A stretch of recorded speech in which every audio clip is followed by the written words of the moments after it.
ترتیب تلاوت کے حساب سے نویں صورت ہے۔ اس کی کل آیات کی تعداد 129 ہے۔ اس کے اندر 16 رکوع ہے، 2852 لفظ ہیں اور 1990 حروف ہیں۔ اس کا نام سورہ برات ہے، مشہور اسے سورہ توبہ کہا گیا۔ اصل نام سورہ برات ہے، مشہور انہوں نے کیا ہے جنہیں قرآن میں لفظ برات اچھا لگا۔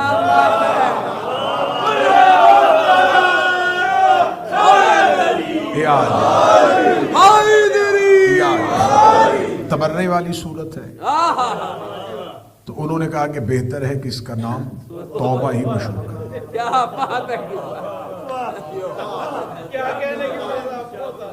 یہ سورہ مبارکہ کا نام سورہ برات ہے۔ میں نے کل کی مجلس میں کہا تھا کہ ان 5 مجالس میں کوشش کروں گا کہ اپنی نسلوں اور اپنے نوجوانوں تک کوئی پیغام پہنچا سکے۔ ہم ایام فاطمیہ میں صرف اور صرف داد و تحسین کے لیے مجلس نہیں، بلکہ ہم جناب سیدہ کی اس تحریک کے پہلوؤں پہ نظر ماریں۔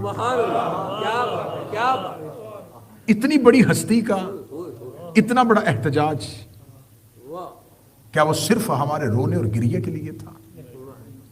اس تحریک کے اندر کون کون سے پہلو پوشیدہ ہیں؟ سیدہ اس تحریک کے ساتھ کتنی بڑی جنگ جیت کے آئی ہے۔ خداوند متعال نے ہمیں انسان کو ہمیشہ کی ہمیشہ ہدایت کے لیے کاربند رہنے کے لیے اللہ نے اپنے دین پہ چلانے کے لیے قرآن اتارا، اور خدا نے کہا کہ اس قرآن کے بعد تمہارے پاس ایک ہی چیز ہے دین پر کاربند رہنے کے لیے، جسے سیرت محمد کہتے ہیں۔ میں خدا تمہیں قرآن میں صرف حکم دوں گا، تشریح نہیں کروں گا۔ اگر میں قرآن میں صرف تشریح کر دیتا حکم کے ساتھ تو اس کی بات ٹھیک ہو جاتی جس نے کہا تھا کہ کتاب کافی ہے۔ خدا نے صرف احکامات کیے ہیں، تشریحات نہیں کی۔ تشریحات کے لیے خدا نے انسان اور مسلمان کو محتاج کیا ہے رسول۔ اب تم رسول کے پاس جاؤ، رسول سے پوچھو کہ اللہ کیا کہنا چاہتا ہے۔ رسول یہ بھی بتائیں گے کہ وہ کیا کہہ رہا ہے، اور وہ یہ بھی بتائیں گے وہ کیا کہنا چاہ رہا ہے۔ خدا نے یہ چاہا کہ اگر امت یہ چاہتی ہے کہ وہ دین پر چلے تو اس کے لیے ضروری ہے کہ وہ رسول کی سنت پر عمل کرے۔ آج جتنے مسلمانوں کے فرقے ہیں وہ یہ کہتے ہیں کہ دین پر قائم رہنے کے لیے ضروری ہے سنت مصطفیٰ کی اتباع کرنا۔ دائیں ہاتھ بھی اللہ نے بنایا ہے، بائیں ہاتھ بھی اللہ نے بنایا ہے، لیکن کھانا دائیں ہاتھ سے کھانا ہے، بائیں سے نہیں کھانا۔ یہ بھی اللہ کا بنایا ہے، یہ بھی اللہ کا بنایا ہے، اس میں بھی انگلیاں 5 ہیں اور اس میں بھی 5 ہیں، کچھ فرق نہیں ہے ان ہاتھوں میں۔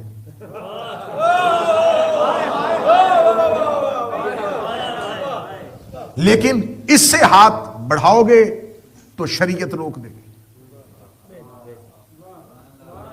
دونوں اللہ نے بنائے ہیں، لیکن حکم نبی نے اس کا دیا ہے۔ اللہ نے تمہارے جسم میں 2 ہاتھ ایک جیسے بنا کے تمہیں بتا دیا ہے کہ میں اللہ اپنے بنائے ہوئے میں بھی اسے مانتا ہوں جس کا محمد حکم دیتا۔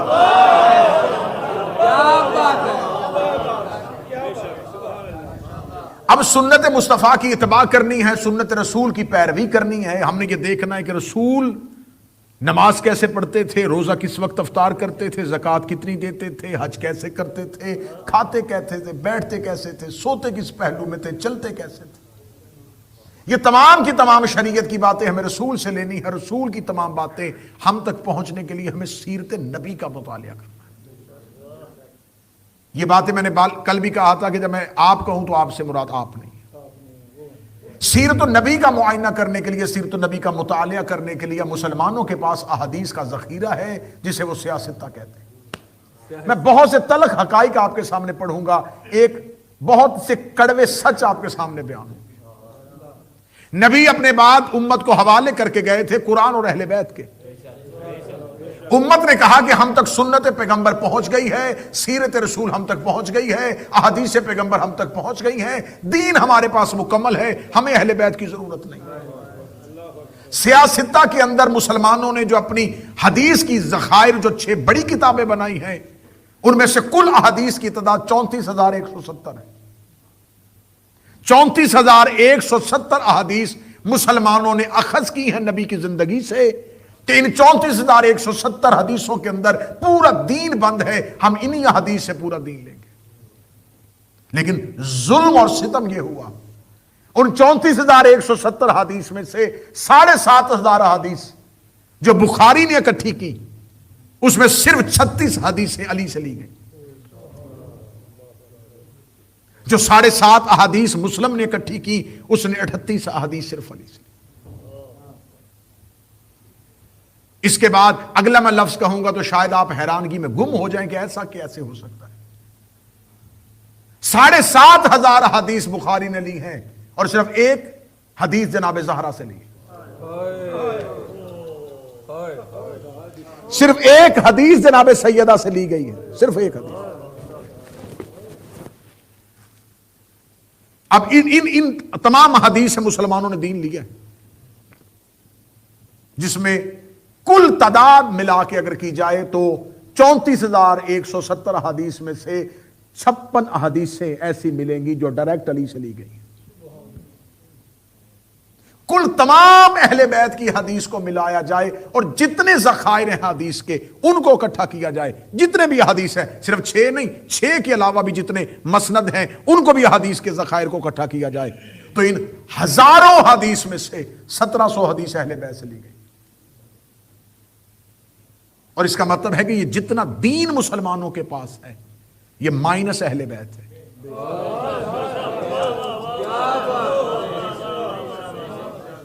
میں یہ کیلکولیشن آپ کے سامنے اس لیے پڑھ رہا ہوں کہ اگر کوئی اس تقریر کو سنے تو وہ جائے۔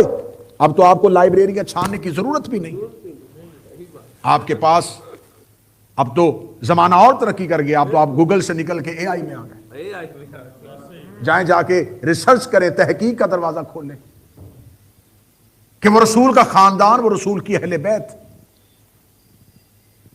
7,500 حدیث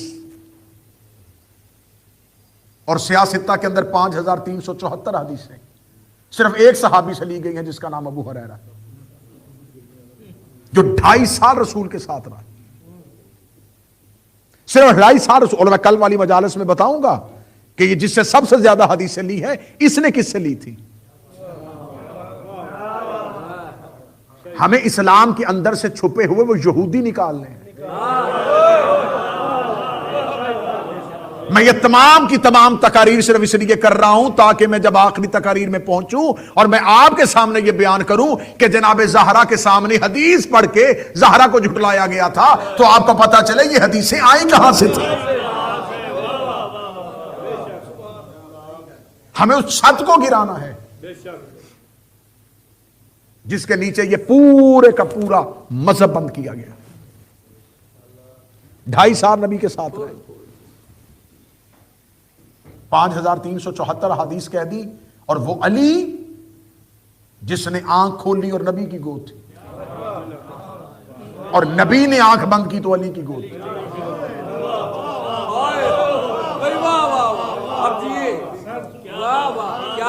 اس سے کیا حدیث لی؟ اب یہ احادیث کا جتنا ذخائر ہے، کیونکہ ان احادیث کے اندر جو آپ نے پورے کا پورا دین لیا ہے۔ آج مسلمانوں میں 4 آئمہ فقہ کے جتنے بھی امام ہیں، وہ جتنے بھی شریعت کے قوانین آپ کے سامنے بیان کرتے ہیں وہ انہی حدیث کے ماخذ سے بیان کرتے ہیں۔ ان کا منبع یہی حدیث ہے، مصدر یہی ہے، یہی سے حدیث لے لے کے مسلمان بچوں کو سناتے ہیں یہ ہے یہ ہے۔ آئیں ان احادیث کے بارے میں دیکھتے ہیں کہ وہ حدیث ہیں کیسی جو لی گئی ہے۔ کل میں نے آپ کے سامنے بیان کیا تھا کہ جناب رسالت مآب نے جب مبعوث ہوئے تو وہ جبریل کا آنا اور سینے کا چاک کرنا، اس روایت کو بخاری نے بھی لکھا ہے، مسلم نے بھی لکھا ہے، ترمذی نے بھی لکھا ہے، احمد حنبل نے بھی لکھا ہے، ابن حشام نے بھی لکھا ہے، ابن اسحاق نے بھی لکھا ہے۔ یہ روایت ان کے نزدیک اتنی صحیح ہے کہ اس کو تواتر کے ساتھ نقل کیا گیا ہے، اور تمام احادیث کے ماخذ میں اس روایت کو لیا گیا ہے۔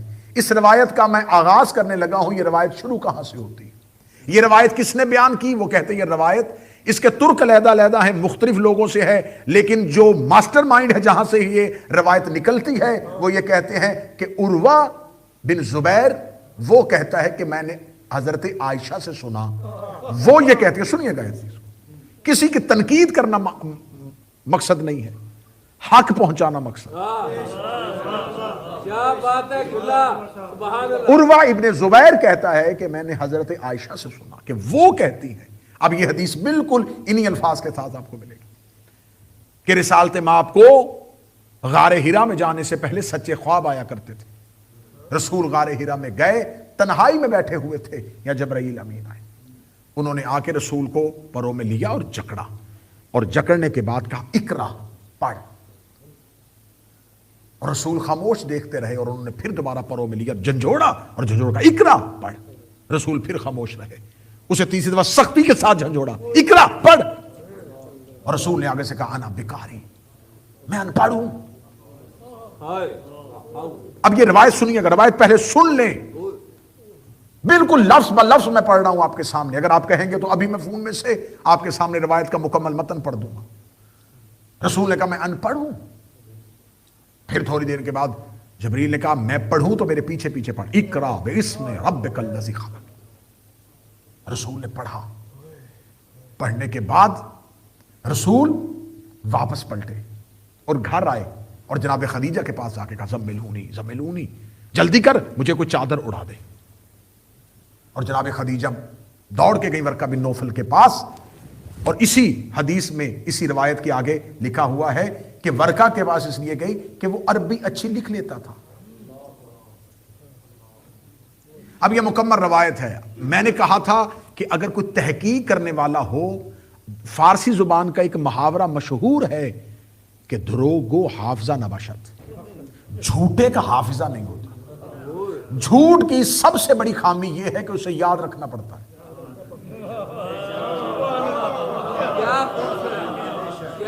سچ صرف بولنا پڑتا ہے، جھوٹ یاد رکھنا پڑتا ہے۔ اور جب روایتیں درباروں میں بیٹھ کے لکھی جا رہی تھی تو ذہن میں نہیں آیا کہ شاید 2025 میں ایسے دماغ بھی پیدا ہو جائیں جو کیلکولیشن نکال لیں اور روایت کو جھوٹا ثابت کر دیں۔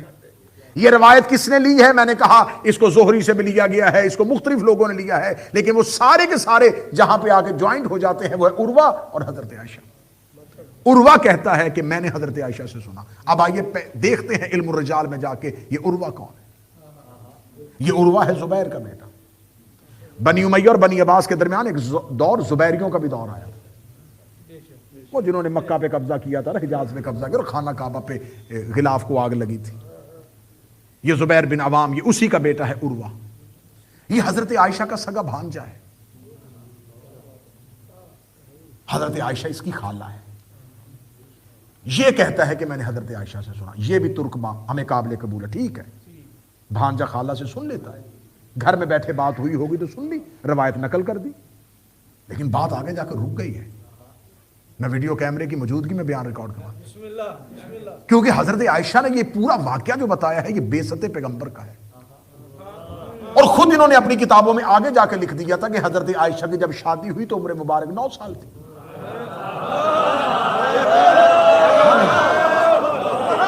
جھوٹے کو یاد ہی نہیں رہا کہ میں ان سے ایک روایت پیچھے لکھ چکا ہوں،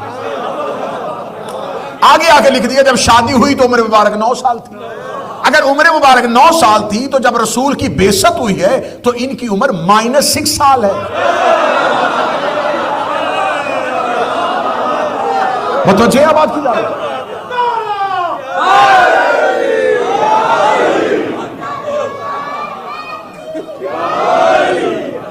دونوں میں سے ایک چیز واپس لینی پڑے گی۔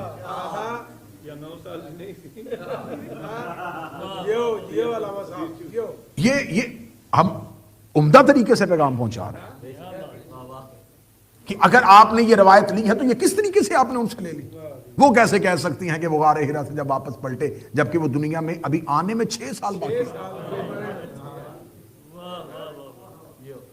اب اس کے آگے میں روزانہ کل میں زیادہ حدیث آپ کے سامنے پڑھوں گا کہ سیرت کی کتابوں میں کون کون سی حدیثیں ہیں اور ان میں کیا کیا خامیاں ہیں، اور پھر جھوٹی حدیثیں کیسے بنی تھی اور کہاں کہاں سے یہ فیکٹریاں لگی تھی، کیسے نکلی تھی۔ پھر اگلی مجلس میں آ کے آپ کو پتا چلے گا کہ زہرا دربار میں صرف مطالبہ فدق کے لیے نہیں آیا،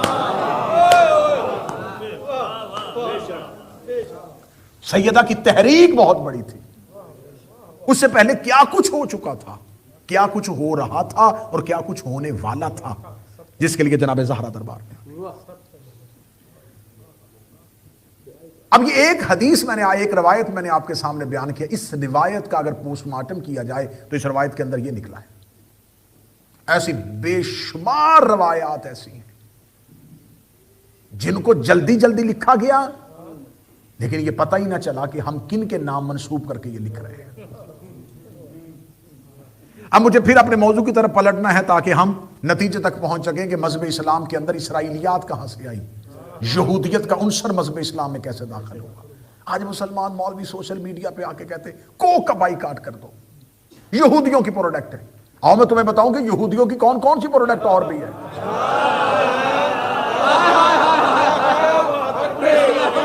حضور پھر آپ صرف میکڈونلڈ، سٹار بکس اور کوک کا بائیکاٹ نہیں کریں گے، اسلام کا بائیکاٹ، وہ خاموش مشروب ہے اس کا بائیکاٹ کر رہے ہو۔ آؤ میں تمہیں کچھ بولتے ہوئے ایسے دکھاؤں جو تمہارے مذہب کے اندر سے بول رہے ہیں اور وہ یہودیت کی پیداوار ہے۔ یہودیوں نے پلان کیا، یہودیوں نے بھیجا اور وہ مذہب اسلام کے اندر آئے۔ ہم پر اتنے سالوں سے الزام لگ رہا تھا شیعہ مذہب عبداللہ ابن سبا کی پیداوار ہے، یہ جان بوجھ کے الزام پلٹایا گیا کہ ان کو اس الزام کے اندر اتنا الجھا دو کہ یہ نہ بتا سکیں کہ کس یہودی نے کون سا مذہب ایجاد کیا تھا۔ ہم کل پڑھیں گے کہ کس کس یہودی کی کس کس سے کیا کیا رشتہ داری تھی۔ یہ جتنے بڑے بڑے ماخذ ہیں، جتنے بڑے بڑے ذخیرے ہیں تمہارے پاس حدیثوں کے، ان کے اندر سے تمام کی تمام اسرائیلیات ہیں۔ رسالت مآب کی کل میں نے آپ کے سامنے پڑھا تھا کہ رسالت مآب نے بیست ہو چکی ہے، رسول مبعوث ہو چکے ہیں۔ رسول کا خاندان صرف اور صرف ایک بات حق سمجھنے کے لیے، صرف کہتے ہیں سرا پکڑنا ہوتا ہے، ایک بات حق تک پہنچنے کے لیے ایک سرا پکڑنا ہی کافی ہے کہ رسول کی اہل بیت میں سے جتنے امام آئے ان میں سے کسی بھی ایک امام کو کسی یہودی اور عیسائی نے قتل کیوں نہیں کیا، جبکہ ان کو زیادہ دشمنی ہونی چاہیے تھی۔ اسلام نے سب سے زیادہ نقصان یہودیت اور عیسائیت کا کیا تھا۔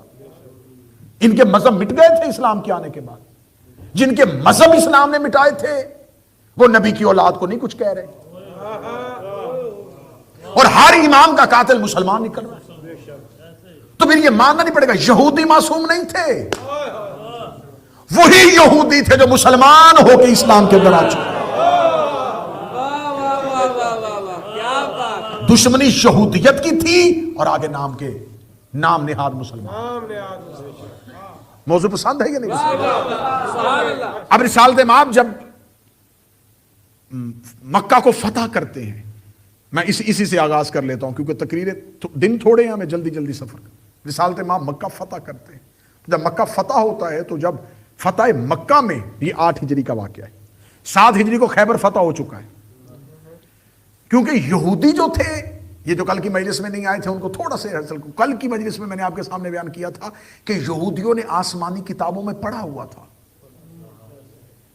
وہ توراۃ، انجیل، زبور، تلمود اس کے اندر پڑھ چکے تھے کہ آخری نبی آئے گا جو ایک حکومت قائم کرے گا، ایک امپائر قائم کرے گا جو قیامت تک کے لیے چلے گا۔ وہ حکومت کے لالچ میں اپنے نبیوں کو تو وہ قتل کرتے تھے، ان کی توہین کرتے تھے، ان کی تکذیب کرتے تھے، لیکن آخری نبی کا رستہ دیکھ رہے تھے۔ اپنے نبی قتل کیے، جو ان کے لیے ہادی بن کیا انہیں قتل کیا، اور اس کا رستہ دیکھ رہے تھے، اس لیے کہ اس نے قیامت تک کے لیے اپنی حکومت قائم کرنی۔ یہ یہودیوں کی پرانی عادت تھی، یہ آنے والوں کو قتل کرتے تھے اور جس کی حکومت رہنی تھی اس کا رستہ دیکھتے تھے۔ یہی وجہ ہے کہ آج یہاں تک یہودیت ہے، 11 کا انکار کیا ہے اور 12ویں کا رستہ دیکھ رہے ہیں۔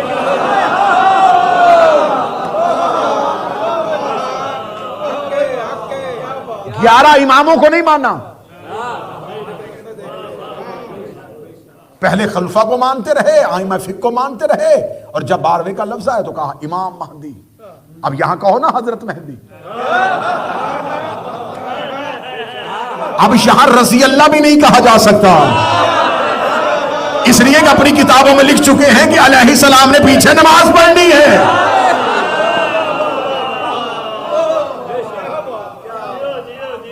اب یہ محبت امام میں انتظار نہیں کیا جا رہا، انہیں پتا ہے کہ اس نے حکومت قائم کرنی ہے. اب یہاں پر آ کے پھر امام کو مان لیا. اگر امام امت اپنی مرضی سے بنا سکتی ہے تو چلو قطر اور سعودی عرب میں ایک اجتماع کرو، کیا امام بنا لیتے. تو جب تم آخری اپنی مرضی سے نہیں بنا سکتے،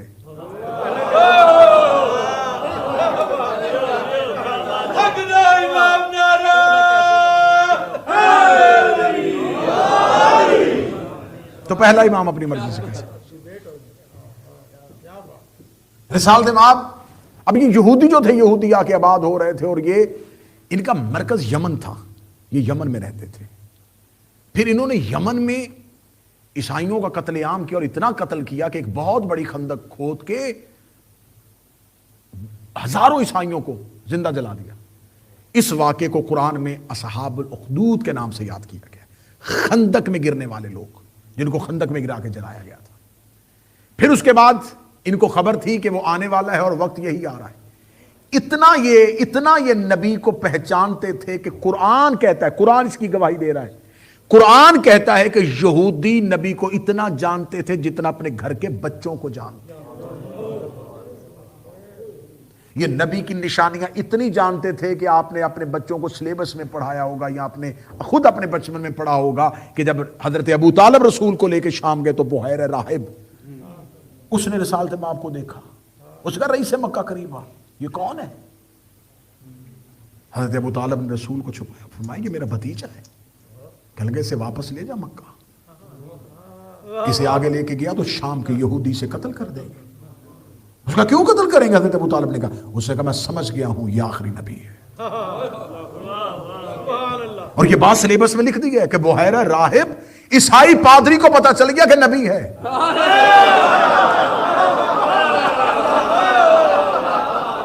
اور وہ جو گھر میں پال رہا تھا اس نے نشانیاں دے کے بتا دیا. اس نے کہا یہ چال، یہ چلن، یہ ماتھے کی پیشانی کا نور اور یہ مہر نبوت میں نے آسمانی کتابوں میں پڑھا ہے کہ انہیں خبر ہو گئی تھی. لیکن یہ مکہ کے قریب آ کے آباد نہیں ہوئے کیونکہ یہ پورا علاقہ حجاز کہلاتا تھا. یہ مدینہ کے قریب آ کے آباد ہوا کیونکہ آسمانی کتابوں میں نبی کی آنے کی خبر لکھی ہوئی تھی. ایک کھجوروں کی بستی ہوگی، یثرب اس کا نام تھا پرانا. تو انہوں نے آ کے جو ان کے مضبوط قبیلے تھے وہ مدینہ کے گرد و نواح میں آ کے آباد ہو گئے تھے. بنو قینقاع، بنو قریظہ، بنو نذیر، یہ تمام کے تمام قبائل جو ہے یہ مدینہ کے اطراف میں آ کے آباد ہو گئے تھے اور نظریں ان کی مدینہ پر تھی کہ وہ آنے والا ہے. اللہ نے منصوبہ تبدیل کیا، انہیں مدینہ آباد کر کے نبی کو مکہ میں بھیج دیا. مکہ کے مشرکین نے جب نبی کا رستہ تنگ کیا تو مدینے کے اطراف میں رہنے والے یہودیوں نے مکہ کے لوگوں کو یہ کہا، مشرکین نے مکہ کو کہا کہ ہم تمہیں طاقت دیتے ہیں، ہم تمہیں پیچھے سے پوری سپورٹ کرتے ہیں، کسی طرح سے اس کا قتل کرو. یہی وہ یہودیوں کی دی ہوئی طاقت اور مشرکین مکہ کی سازش تھی جس کے لیے اللہ نے رات کی تاریکی میں علی کو بستر پہ لیٹا دیا. مجھے شب ہجرت نہیں پڑھنی لیکن مجھے یہاں پر ایک لفظ پڑھنا ہے. آپ نے ہزاروں نہیں لاکھوں دفعہ ہجرت سنی ہے. آپ کو ہمیشہ ہجرت میں یہ کہا جاتا ہے کہ علی بستر پہ محمد بن کے لیٹ گئے اور مکہ کے مشرکین اسی شائبہ میں رہے کہ یہ مصطفیٰ لیٹے ہوئے. خدا کی قسم کہانی سے علیحدہ ہے، کہانی سے علیحدہ ہے. وہ نبی کو جاتا ہوا دیکھ رہے تھے، وہ رسول کے بستر پر علی کو محمد سمجھ کر نہیں آ رہے تھے. رسول کے بستر پر علی محمد سمجھ کے بن کے نہیں سوئے بلکہ محمد رات کی تاریکی میں علی بن کے مکہ سے چلے گئے.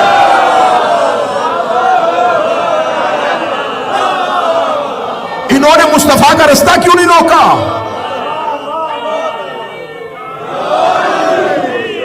چھپ کے تو گئے نہیں تھے، سامنے سے جا رہے تھے.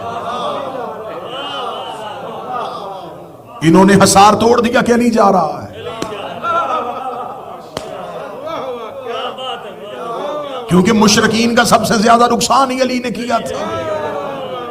اور علی کا چہرہ ہی ایسا ہے، کبھی معراج میں اللہ کو لینا پڑتا ہے، کبھی ہجرت میں محمد کو لینا پڑتا ہے.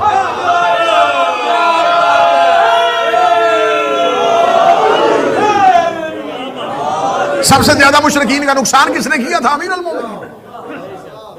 بدر میں 70 مشرکین آئے تھے، 35 اکیلے علی نے مارے، اور جو پیچھے 35 بچے تھے وہ 35 باقی تمام مسلمانوں نے فرشتوں کے ساتھ مل کر علی کی مدد سے مارے.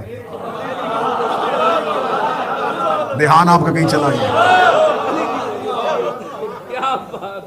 اکیلے 35 علی نے مارے، اور باقی جو 35 بچے وہ باقی مسلمانوں نے فرشتوں کی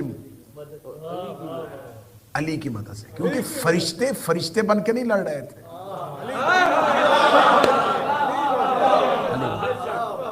یہ جو آپ جو فلمائی گئی ہے دی میسج، جس میں وہ دکھایا جاتا ہے کہ ادھر سے 3 مشرک آتے ہیں، جیسے جناب حمزہ جاتے ہیں، جناب امیر المومنین جاتے ہیں، اور یہ وہ سامنے سے عتبہ ہے اور شیبہ ہے اور ولید ہے. وہاں پر دکھایا جاتا ہے کہ جناب حمزہ نے ایک کو مارا اور امیر المومنین نے ولید کو مارا ہے، جبکہ حقیقت یہ ہے کہ اکیلے علی نے تینوں کو مارا. جاتے ہی امیر المومنین نے ولید کو مارا، اور جب حمزہ کی طرف دیکھا تو حمزہ لڑ رہے تھے، لڑتے ہوئے حمزہ کے پیچھے جا کے جناب امیر المومنین نے کہا چچا ذرا سر نیچے کیجیے،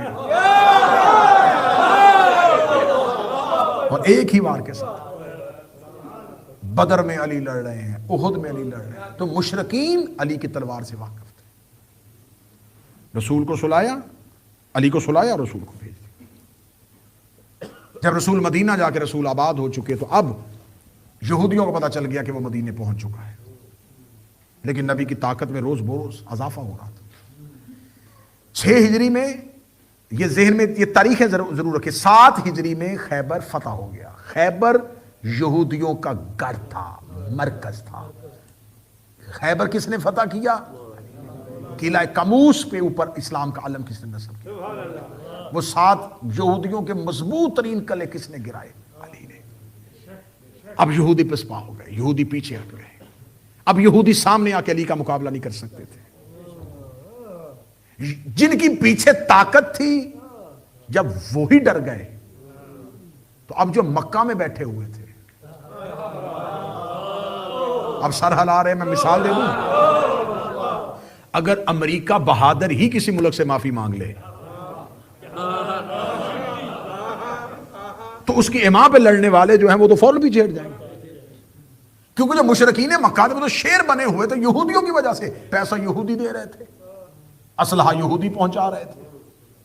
جب انہوں نے دیکھا کہ یہ ان کا تو خود اپنا بیڑا غرق ہو گیا، انہوں نے کہا اس سے بہتر ہے ہم مسلمان.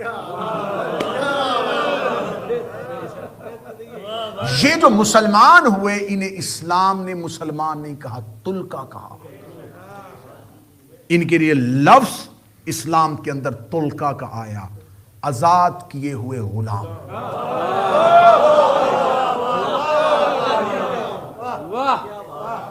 ان کے لیے لفظ تلکا استعمال ہوتا ہے، آزاد کیے ہوئے غلام. اور ہر غلام کے لیے لفظ تلکا نہیں آتا. کچھ ایسے غلام ہوتے ہیں جنہیں مالک آزاد کرتا ہے اور وہ پھر مرضی سے غلامی میں آ جاتے ہیں. ایسے غلام کو حر کہتے ہیں.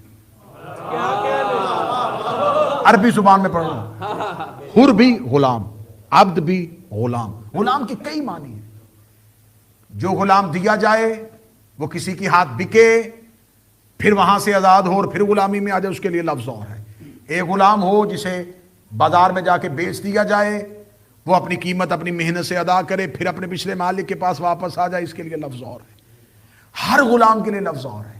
لفظ تلکا، اسی مادے کے ساتھ ایک لفظ نکلا ہے طلاق. ایک ایسی آزادی جس کے بعد واپسی نہ ہو.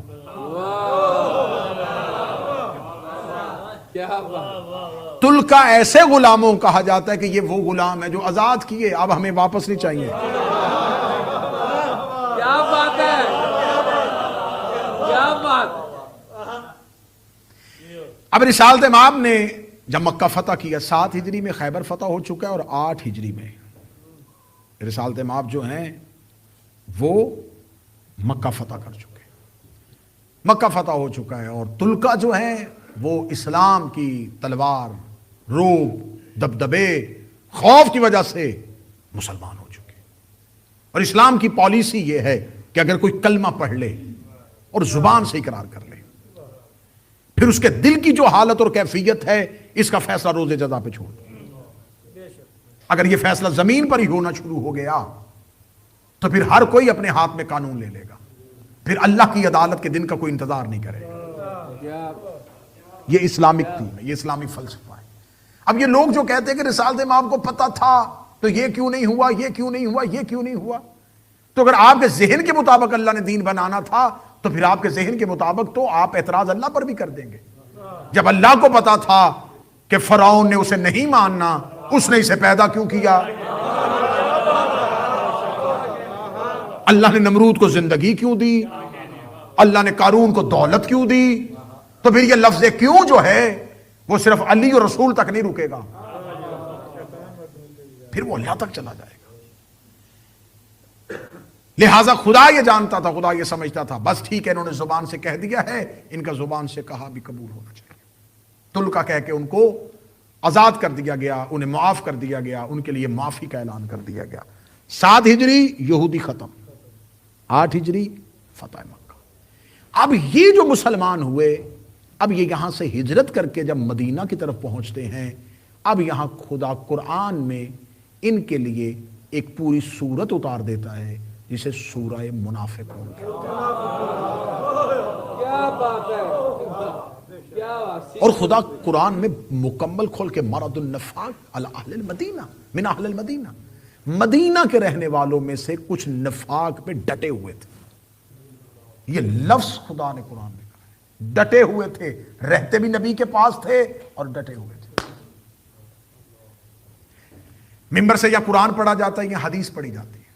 شریعت میں یہ ہے کہ اگر آپ کچھ کام میں مشغول ہو اور کوئی بندہ اونچی آواز میں تلاوت کر رہا ہو اور آپ کوئی اہم کام کر رہے ہوں تو اگر آپ قرآن کی تلاوت کو نہیں بھی سن رہے تو آپ پر گناہ نہیں ہے. بہتر یہ ہے کہ آپ تلاوت قرآن کو سنیں، لیکن اگر آپ کوئی کام کر رہے ہیں اور تلاوت کی آواز آپ کے کانوں پہ آ رہی ہے تو پھر شریعت کہتی ہے کہ آپ پہ ضروری نہیں ہے. لیکن اگر آپ باجماعت نماز پڑھ رہے ہوں اور وہ جو نماز پڑھانے والا پیش نماز ہے وہ اونچی آواز میں قرآن پڑھ رہا ہو تو پھر آپ پہ واجب ہے کہ اس کی تلاوت کو غور سے سنیں. اب اس کی تلاوت کو غور سے سنیں. بعض اوقات ایسا ہوتا ہے کہ نماز جماعت کے بھی بڑے احکامات ہیں، کچھ نمازی پیچھے ایسے کھڑے ہوتے ہیں جو امام کی سورت سے آگے سورت پڑھ رہے ہوتے ہیں. یہ شرعی مسئلہ ہے. تو میں آپ کو بتاؤں، جب آپ امام کے پیچھے نماز پڑھ رہے ہوتے ہیں تو پیروی کرتے ہیں، آگے نہیں بڑھتے. اس سے پہلے اگر آپ کوئی عمل کر لیں گے تو پھر آپ جماعت سے خارج ہو جائیں گے. اگر پیش نماز قرآن پڑھ رہا ہو تو آپ پھر آپ کے کان جو ہیں وہ اس کی تلاوت کی طرف ہونے چاہیے. یہ ہے شریعت کا حکم. اب میں قرآن کی آیت پڑھنے لگا ہوں، روایت نہیں پڑھنے لگا. خدا کہتا ہے سورہ جمعہ میں کہ اے میرا حبیب، یہ جو تیرے پیچھے نماز پڑھ رہے ہوتے ہیں، جو ہی یہ تجارت اور تماشے کی آواز سنتے ہیں تو یہ تیری نماز کو چھوڑ کے نکل جاتے ہیں. صرف تجارت کی آواز پہ نہیں جاتے، لہو کھیل تماشے کی آواز سن کے بھی یہ نبی کو نماز میں چھوڑ کے چلے جاتے ہیں. تم ہم سے بحث کر رہے ہو ایسا کیسے ہو سکتا ہے بندے نبی کو میدان میں چھوڑ کے چلے جائیں، بندے نبی کو جماعت میں چھوڑ کے چلے جاتے ہیں.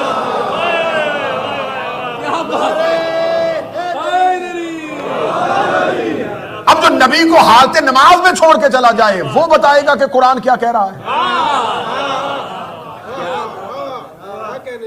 اور دین کا دوسرا ماخذ کیا ہے؟ حدیث. اور یہاں پھر قرآن کی آیت کوٹ کرنے لگا ہوں. خدا کہتا ہے میرا محمد، جب تم خطبہ دے رہے ہوتے ہو تو یہ منافقین جب تیرے پاس اٹھ کے جاتے ہیں تو باہر جا کے ایک دوسرے سے پوچھتے یہ کیا کہہ رہا ہے. یہ ہے مسلمانوں حسلیت. تم حدیث اس سے لے رہے ہو جنہیں پتہ ہی نہیں تھا کہ محمد کیا کہہ رہا ہے.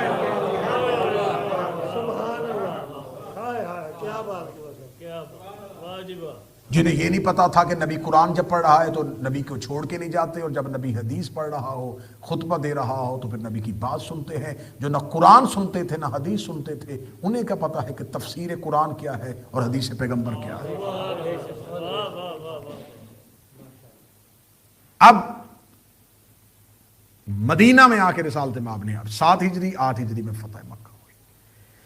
اب یہودیوں نے ایک سازش تیار کی، انہوں نے کہا ایسے اسلام کو نہیں۔ منافقین کی کثرت جو ہے وہ شامل ہو چکی تھی۔ دیکھیں کافر کی ایک شکل ہے نا، تو قرآن میں ایک ہی نام سے کافر کو یاد کیا، کافرون۔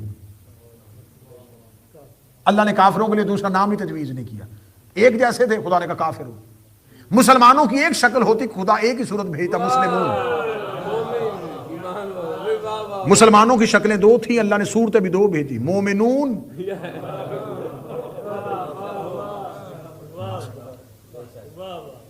اب یہ لوگ جو تھے یہ مدینہ کے میں پہنچ چکے تھے اور زبردستی اسلام لیا ہو، تو اس چکر میں تھے کہ کب ہم دوبارہ یہودیوں کے آگے سرخرو ہوں اور ہم رسول کو نقصان پہنچائیں۔ انہوں نے رسالت مآب کو آ کے خبر دی، انہوں نے رسالت مآب کو خبر دی کہ یا رسول اللہ، آپ مدینہ میں بیٹھے ہوئے ہیں اور ہمیں خبر یہ ملی ہے کہ رومن جو ہیں وہ مدینہ پر حملہ کرنے کے لیے ایک بہت بڑا لشکر لے کے آ رہے ہیں۔ سازش تھی پیچھے بہت بڑی۔ سازش کیا تھی کہ رسول لشکر تیار کرے گا روم کے لیے۔ جب رسول روم کی طرف لشکر لے کے جائے گا، کیونکہ روم بہت لمبا سفر ہے، رسول روم کی طرف جائے گا تو ہم لشکر سے نکل کے واپس مدینے پہنچیں گے۔ مدینے میں پہنچ کے ہم کیپٹل کو اپنے ہاتھ میں لے لیں گے، مدینے میں ہم قابض ہو جائیں گے۔ رسول جب پہنچ جائیں گے غزوہ تبوک کے لیے، وہاں سے رومی مسلمانوں کے لشکر پر حملہ کریں گے۔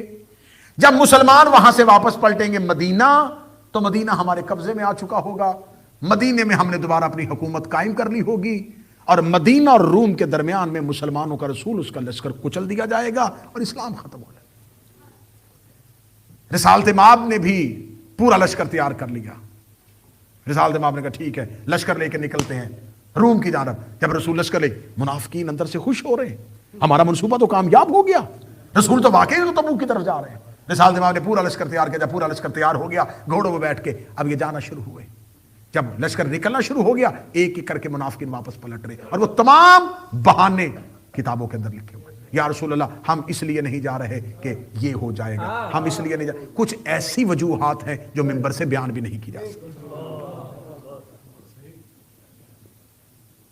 پلٹ کے واپس آنا شروع ہو گئے۔ اب دیکھنا اللہ جب تدبیر کرتا ہے تو کیسے کرتا ہے۔ اب انہوں نے کیا تھا، ان کی مین سازش یہ تھی کہ جنگ تو ہونی کوئی نہیں، رومی تو آ ہی نہیں رہے، اصل جنگ یہ ہے کہ ہم نے مدینے پہ قبضہ کرنا ہے۔ یہ مدینے پہ قبضہ کرنا چاہتے تھے۔ رسول نے کہا اے علی، آپ واپس مدینے چلے جائیں،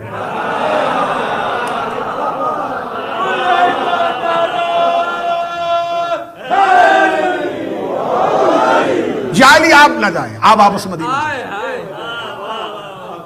اب یہ ذہن میں رکھیے گا کہ رسول علی کو ہمیشہ وہاں بھیجتے تھے جہاں اصل محاذ ہوتا تھا۔ یا رسول اللہ، علی کو کیا بھیج رہے ہیں، وہاں تو بچے اور عورتیں ہیں، ہم ہیں نا ان کے لیے، آپ علی کو ساتھ لے کے جائیں، جنگ اور علی کے بغیر۔ یا رسول اللہ، رومن امپائرز، رومی حکومت، اتنی بڑی سلطنت، اور علی کو چھوڑ کے جا رہے ہیں۔ فرمایا تم میں کس نے کہا ہے کہ میں پہلے اپنی مرضی سے علی کو لے کے جاتا ہوں؟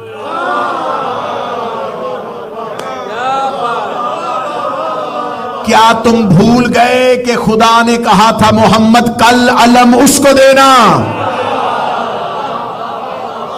تو میں تو علم بھی علی کو اللہ کی مرضی سے دیتا ہوں۔ تو جو علی کو میدان میں بھیجتا ہے اسی نے کہا ہے علی کو مدینے بھیج۔ منافقین کو پتا چل گیا کہ اب ہم مدینے پہ قبضہ نہیں کر سکیں گے، کوئی علی مدینے پہنچ چکے۔ اب انہوں نے کہا مدینے والا تو کام گیا، فوراً خبر پہنچا دی جو ساتھ جا چکے تھے، پلان بی۔ ہاں ہمیشہ دشمن کے پاس 2 پلان ہوتے ہیں، ان کا پلان یہ تو کامیاب نہیں ہوا. مدینہ جو خاموشی سے ہم نے قبضہ کرنا تھا اور مدینے میں تخت پہ بیٹھ جانا تھا اور حکومت قائم کر لینی تھی, اور مکہ سے وہ جو ہمارے بچے ہوئے مشرکین ہیں وہ بھی ساتھ آ جانے تھے اور حجاز ہمارے قبضے میں آ جانا تھا, یہ تو ہمارا پلان تو ناکام ہو گیا. Plan be. انہوں نے کہا ٹھیک ہے, اگر یہ علی کو چھوڑ کے جا رہا ہے تو پھر علی کے بغیر رسول پر حملہ بڑی آسانی سے ہو سکتا ہے. کیونکہ کافروں کو پتا تھا اور منافقین کو پتا تھا کہ محمد رسول اللہ کے ساتھ جب علی ولی اللہ ہوتا ہے نا تو محمد رسول اللہ پہ حملہ نہیں ہوتا.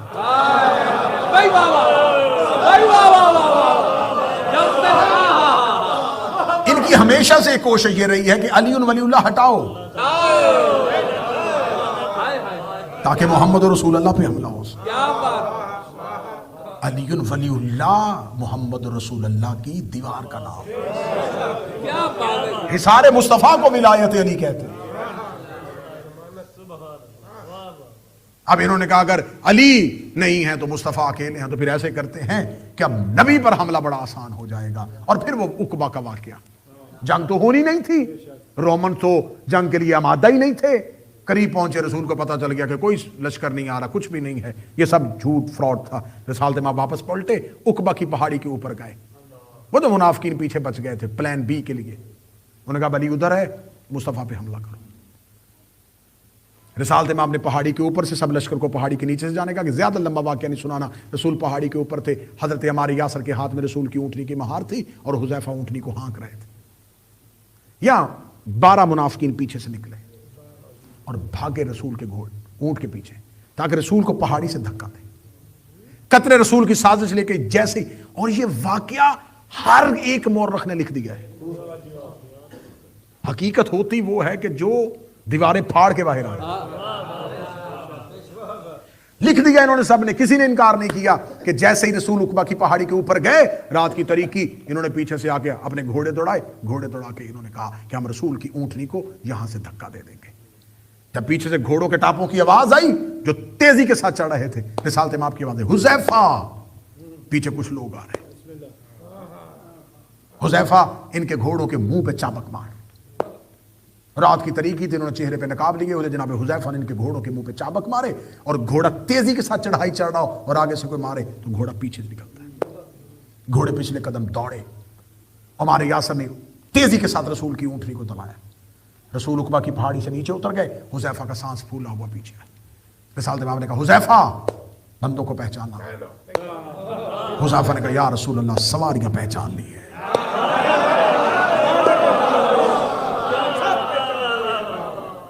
کئی دفعہ ایسا ہوتا ہے کہ چور نہ بھی آئے تو نمبر پلیٹ پہچانی جاتی ہے.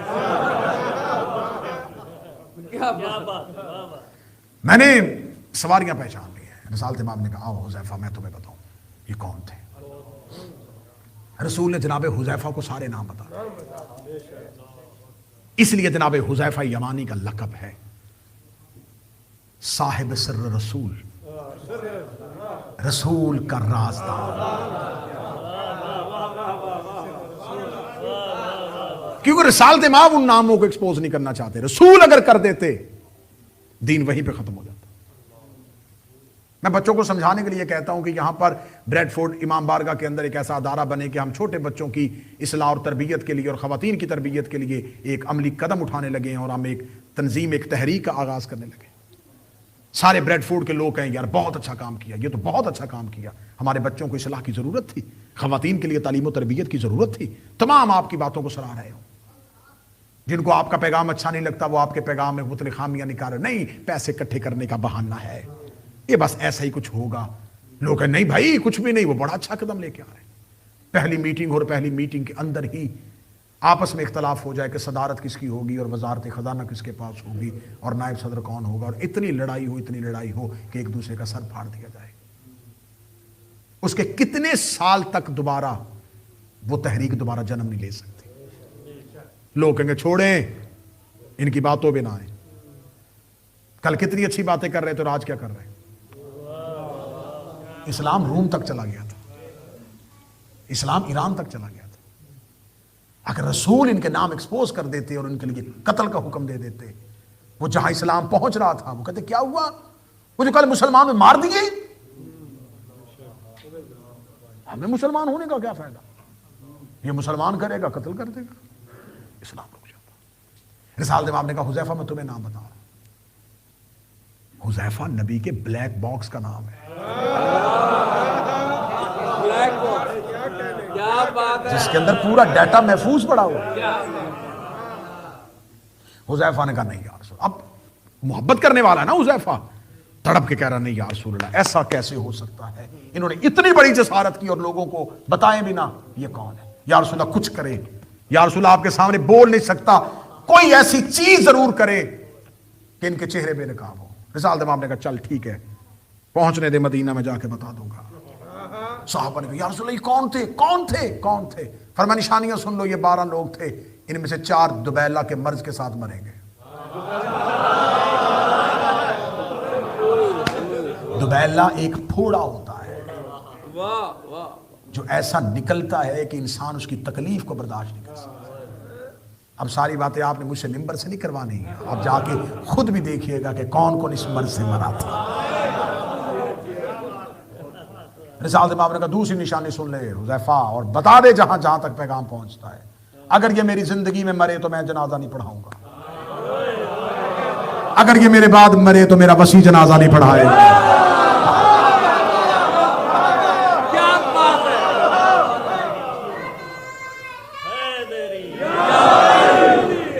اب نام لینے کی ضرورت تھی ہی نہیں۔ یہ حذیفہ یمان جس کے لیے اہل سنت کی تمام تاریخیں شاہد ہیں کہ اسے رسول نے نام بتائے تھے۔ لو میں بریڈ فورڈ حسینیہ امام بارگاہ اپنے گھر میں بیٹھ کے ایام فاطمیہ کی دوسری مجلس میں پوری دنیا میں یہ پیغام نشر کر رہا ہوں، جس حذیفہ کے پاس 12 منافقین کے نام تھے، میں مذہب چھوڑنے کے لیے تیار ہوں، کوئی بندہ مجھے ثابت کرے کہ اس نے 3 خلافتوں کے دور میں کسی کی بیعت کی ہو۔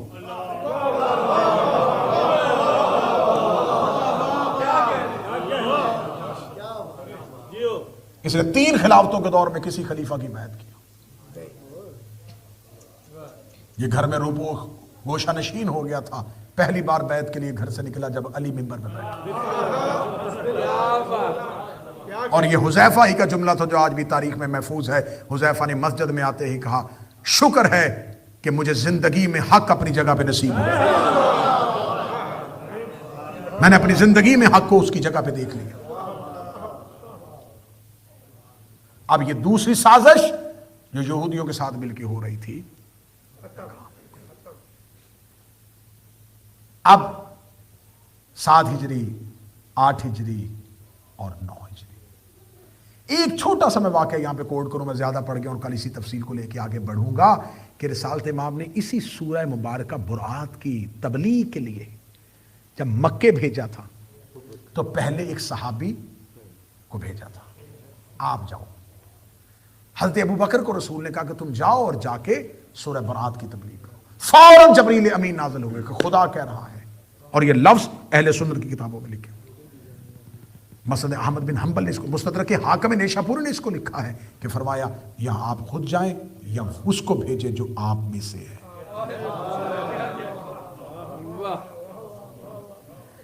اب اسی شخص کی جس کو رسول نے بھیجا اور اللہ نے واپس بلوایا، نبی کے بعد اس کی خلافت کے لیے سب سے بڑی دلیل یہ دی جاتی ہے، جو واقعہ جھوٹا ہے، من گھڑت ہے، اس کے حقائق بالکل نہیں ہیں، لیکن پھر بھی یہ واقعہ پیش کیا جاتا ہے کہ نبی نے اپنی زندگی کے آخری ایام میں انہیں مصلی پہ کھڑا کیا تھا کہ تم نماز پڑھاؤ امت کو، تو ان کا مصلی پہ آ کے نماز پڑھانا دور رسول میں نبی کی زندگی میں ان کے خلیفہ ہونے پر نص ہے۔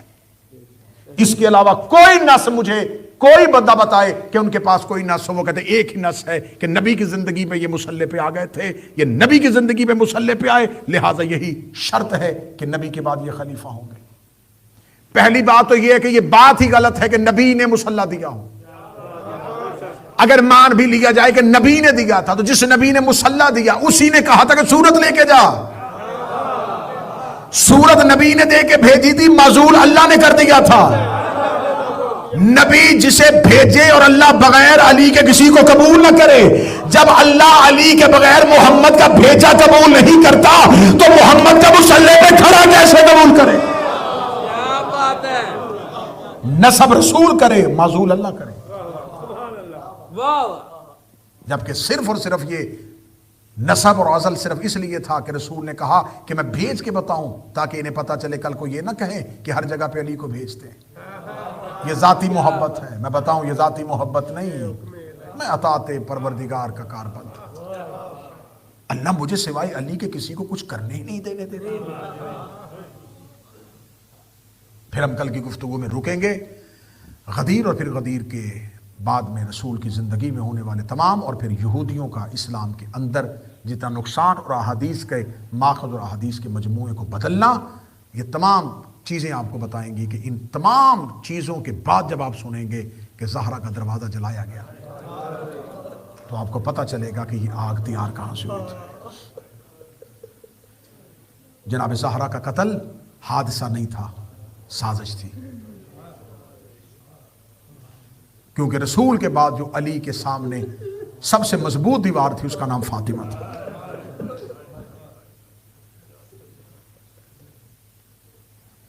جس نے رسول اللہ کے بعد مولا علی کی سب سے بڑی سہارا بنی، اس کا نام زہرا تھا۔ انہوں نے علی کی دشمنی میں زہرا جیسی دیوار کو گرا، بدلہ علی کی ولایت اور محمد کی رسالت کا زہرا سے لیا گیا۔ بڑے مصائب ہیں، بڑے مصائب ہیں۔ بہت بڑا کام آج کے دور میں جو ایام فاطمیہ کے لیے کر رہے ہیں، ان کا نام آیت اللہ وحید خراسانی ہے۔ کم میں جناب سیدہ کی شہادت کے عنوان سے ایام فاطمیہ کا انعقاد کرنا، اور ان کا مکمل زور ہے وہ کہتے شیعو ایام فاطمیہ پہ توجہ دو، اسے عاشور کی طرح مناؤ۔ جب زہرا کی شہادت کے دن آئے تمہارے گھروں میں تمہارے چہروں پہ ایسے سوگ ہو جیسے شب عاشور اور عاشور ہوتا ہے۔ ان کی وجہ انہوں نے بہت پیاری بیان کی ہے۔ انہوں نے کہا تم نے امام حسین کی شہادت پہ اتنا احتجاج کیا ہے کہ اب لوگ یزید کا نام نہیں لیتے، جیسے حسین کے قتل پہ احتجاج کیا ہے ایسے زہرا کے قتل پہ احتجاج کیا۔ امام حسین کی عزاداری اتنی پھیلی کہ لوگوں نے اپنے بچوں کا نام ابن زیاد رکھنا چھوڑ دیا، لوگوں کو شمر سے نفرت ہو گئی، یزید کا کردار کھل کے سامنے آ گیا۔ یہ کیسے سامنے آیا؟ عزاداری حسین کی وجہ سے۔ عزاداری زہرا برپا کرو اگر تم چاہتے ہو کہ رسول تمہارا شکریہ ادا کرے۔ اس مجالس میں خدا را ان مجالس میں کثرت کے ساتھ آنا، صرف یہ نہیں کہ یہاں میں پڑھ رہا ہوں، نہیں، جہاں بھی جناب زہرا کی نسبت سے مجلس ہو، میں یہ منت کر کے آپ کو کہہ کے جا رہا ہوں، میں امام حسین علیہ السلام کا ذاکر اور مہمان ہونے کی حیثیت سے کہہ رہا ہوں، جس جگہ پتہ چل جائے کہ یہاں مجلس جناب زہرا کے نام کے ساتھ منسوب ہے وہاں ضرور جایا کرو، بہنوں بیٹیوں بچیوں کو ساتھ لے کے جایا کرو، کیونکہ یہ وہ بی بی ہے جو ہر کسی کی مجلس میں آتی ہے۔ حسین کی شہادت و زہرا آتی ہے، عباس کا علم ہو زہرا آتی ہے، قاسم کی مہندی نکلے زہرا آتی ہے، اکبر کا تابوت اٹھے زہرا آتی ہے، اصغر کا جھولا نکالا جائے زہرا آتی ہے، زین العابدین کا جنازہ ہو یا موسیٰ کاظم کا تابوت ہو، وہ جو ہر کسی کا پرسہ لینے کے لیے آتی ہے، جب اس کا پرسہ آتا ہے اکبر بھی آتا ہے، عباس بھی آتا ہے، زینب بھی آتا ہے۔ اگر تم نے کسی مجلس میں ہر معصوم کو دیکھنا ہو تو جناب زہرا کی شہادت کی مجلس، جناب سیدہ کی شہادت کی مجلس۔ ایک جرمن میاں اور بیوی جا کے کم کالم دین کے ہاتھ میں انہوں نے کلمہ پڑھا تھا، اس کا پورا واقعہ انہوں نے اپنی کتاب میں کوٹ کیا۔ انہوں نے کہا کس چیز سے تمہارے اندر یہ تحریک پیدا ہوئی کہ تمہیں شیعہ ہونا چاہیے؟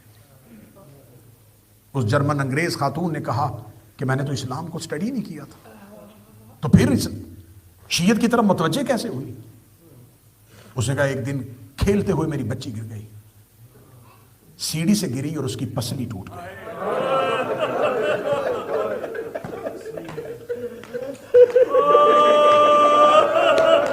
میرے گھر میں ایک لبنانی خاتون گھر کے کام کرتی تھی،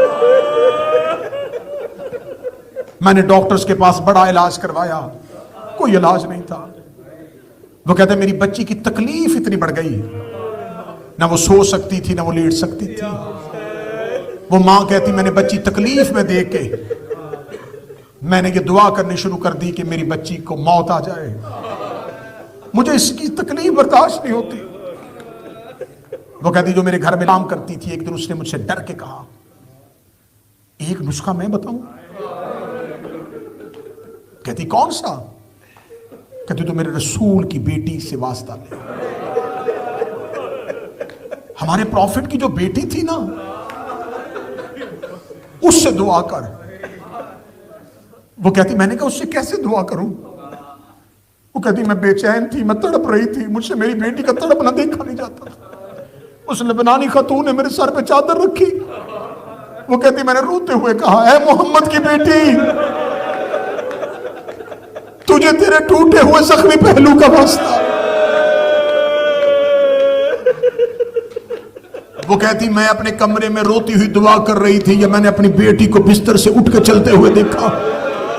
میری بچی میرے قریب آئی, اس نے کہا میں سو رہی تھی, میں نے دیکھا ہے کہ ایک مستور میرے قریب آئی ہے, اس نے میری پسلیوں پہ ہاتھ پھیرا ہے, مجھے شفا ملی. وہ کہتی میں نے فوراً سے لبنانی خاتون کو بلا کے کہا مجھے بتا یہ بی بی کون تھی؟ اس نے کہا یہ ہمارے نبی کی بیٹی ہے جس کا نام فاطمہ ہے. اس نے کہا تو نے مجھے اس کا واسطہ دینے کے لیے کیوں کہا؟ اس نے کہا تیری بیٹی کی ایک پسلی ٹوٹی, اس کی ساری پسلیاں ٹوٹی ہوئی تھی. وہ کہتی جب سے میں نے یہ پڑھا مجھے چین نہیں آتا, میری بچی کی ایک پسلی ٹوٹی وہ سو نہیں سکتی تھی جس کی ساری پسلیاں ٹوٹی ہوئی تھی. وہ اللہ جانے اتنی راتیں زندہ کیسے رہی.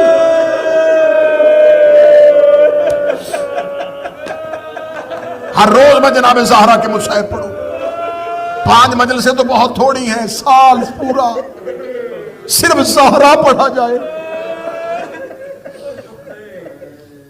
ایک ایک معصوم کی حدیث دکھانے کے لیے تیار. ہر امام نے سب سے زیادہ گریہ اپنی جدہ پہ کیا. امام باقر بہت روتے تھے جناب زہرا کو یاد کر. امام جعفر صادق بہت روتے تھے جناب. پورے نوحے لکھے ہوئے ہیں آئمہ کے جناب زہرا کے نام. مارشی نجفی کہتا ہے میں نے مکاشفات کیے, میں مختلف معصومین سے مکاشفے میں ملا. جب میرے وقت کے امام سے ملاقات ہوئی تو میں نے دیکھا میرے امام ایک جوان نہیں, ایک ضعیف کی شکل میں تھے.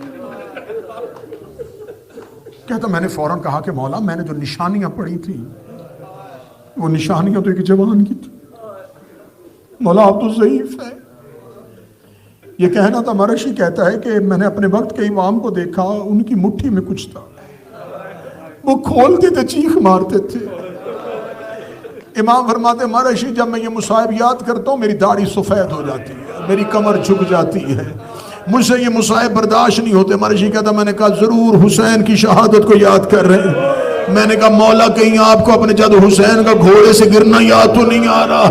فرمائے مرشی اس سے بڑی روایت ہے. فرمائے اکبر کے سینے کی برچھی, فرمائے اس سے بڑا درد ہے. فرمائے قاسم کی لاش کا پامال ہونا, فرمائے اس سے زیادہ درد ہے. مرشی کہتا میں سمجھ گیا. میں نے کہا مولا آپ کو زینب عالیہ کے پیر ردائی رلا رہی ہے, رو کے فرمائے اس سے بھی بڑا درد ہے. جب کہنا اس سے بھی بڑا درد ہے, مرشی کہتا میں تڑپ گیا. میں نے کہا وہ کون سا درد ہے جو حسین کے گرنے, عباس کی شہادت, زینب کی بے ردائی سے زیادہ وزنی ہے؟ مرشی کہتا امام زمانہ نے اپنی انگلیوں کو کھولا, میں نے امام کی مٹھی میں 3 لوہے کے کیل دیکھے جن کے اوپر خون لگا ہوا تھا. میں نے کہا مولا میں نہیں پہچانا. رو کے فرمایا یہ وہی کیل ہے جو میری ماں کے پہلو میں وابستہ ہو گئے. جب جلتا ہوا دروازہ گرا میری ماں کی آواز آئی یا علی میرا محسن شہید.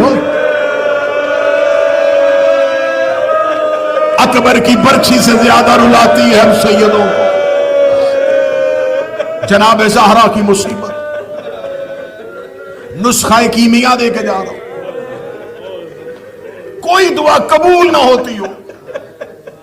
لمبی چوڑی مجلس نہ کرواؤ, گھر میں صرف بچیوں کو لے کے بیٹھ جاؤ. میں ممبر پہ قسم کھا کے کہہ رہا ہوں تمہاری وہ دعا جو تم سمجھو ناممکن ہے اپنی حسب توفیق استطاعت گھر میں صرف جناب زہرا کی مجلس کرو۔ معصوم فرماتے ہیں کہ جب تم نیت کرتے ہو نا زہرا کا درد بیان کرو، کیونکہ زہرا کا درد وہ ہے جو آج بھی غربت میں ہے، آج بھی اتنی غربت ہے کہ ہم منبر پہ زہرا کی شہادت نہیں پڑھ سکتے۔ یہ جو روایتیں میں اگلے 3 دنوں میں پڑھوں گا آپ کے سامنے، یقین کرو یہ وہ روایتیں ہیں جو بچ بچا کے پڑھی جاتی ہیں۔ ایک دن پڑھ دی جائے نا روایات وہ جو زہرا کی شہادت کے ساتھ منسوب ہے۔ کتنی زخمی تھی اور کیسے ہوئی؟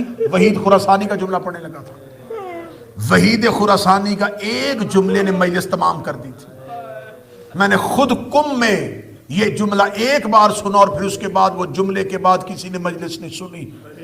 انہوں نے منبر سے زہرا کی شہادت پڑھتے ہوئے کہا زہرا کی شہادت میں کیا بیان کروں، یہ اتنی بڑی مظلومہ تھی، اس کی موت کی خبر جب علی کو مسجد میں ملی، علی منہ کے بل زمین پہ گر گئے۔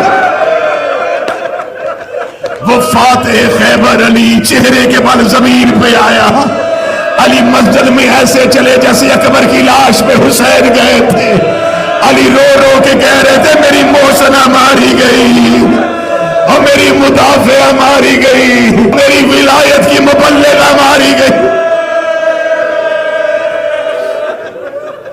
جس شہادت کے بعد علی سے صبر نہیں ہوا وہ جناب زہرا کی شہادت۔ میں آپ کو آخری رات سناؤں گا مولا علی کا نوحہ جو علی قبر زہرا پہ جا کے پڑھتے تھے۔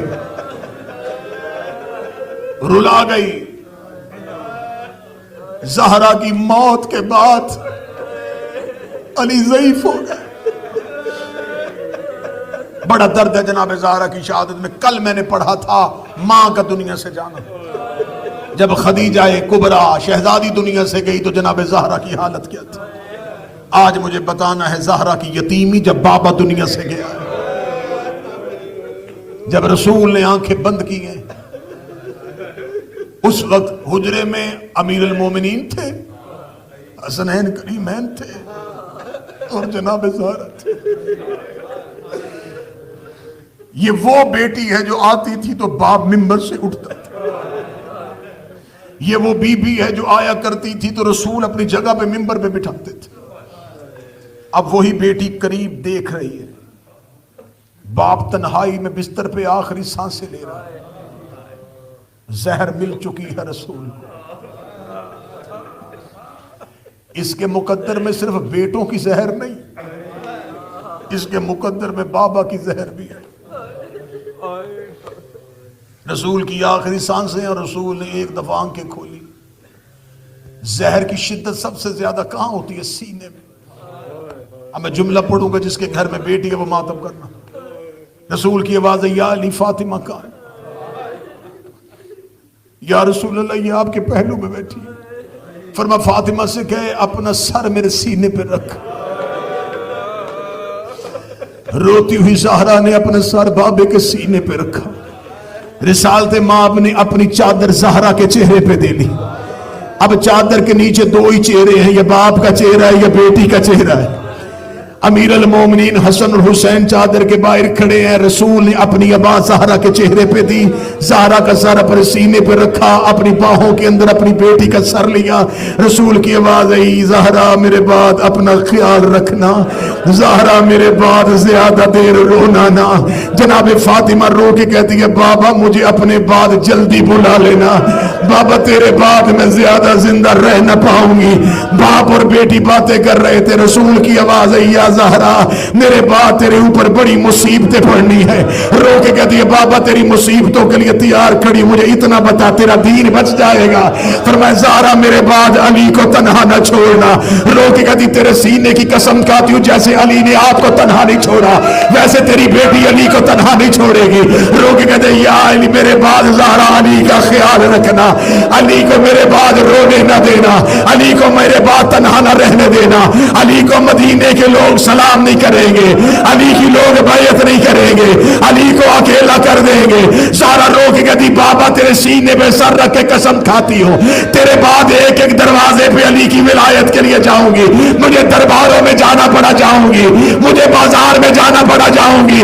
رسول دیکھے تھے اتنے درد سہنا جتنے سہ سکو، جب تیرے درد کی شدت زیادہ ہو جائے تو مجھے ایک بار بلانا، میں تجھے واپس بلا لوں گا۔ سارا رو کر بابا وعدہ ہو گیا جتنے درد برداشت کروں گی اتنے کر لوں گی، لیکن بابا جب میں زہرا اپنے صبر کا دامن چھوڑ دو پھر مجھے بلا لینا۔ رسول کا وعدہ ہو گیا، رسول کی آنکھیں بند ہو گئی، علی کے گلے میں رسی آ گئی، زہرا دیکھتی رہی، دروازہ جلتا رہا، زہرا کھڑی رہی، پہلو زخمی ہوا، زہرا کھڑی رہی، دربار میں گئی، زہرا برداشت کرتی رہی۔ ایک ایسا وقت آیا ہے جب علی کے سامنے بیٹھی روک کے دی، یا علی میں تو درباروں میں جاتی رہی، بتا میرے بعد میری بیٹی امن کی زندگی جیے گی؟ علی کی آواز آئی، زہرا تو صحابی کے دربار میں گئی، یہ شرابی کے دربار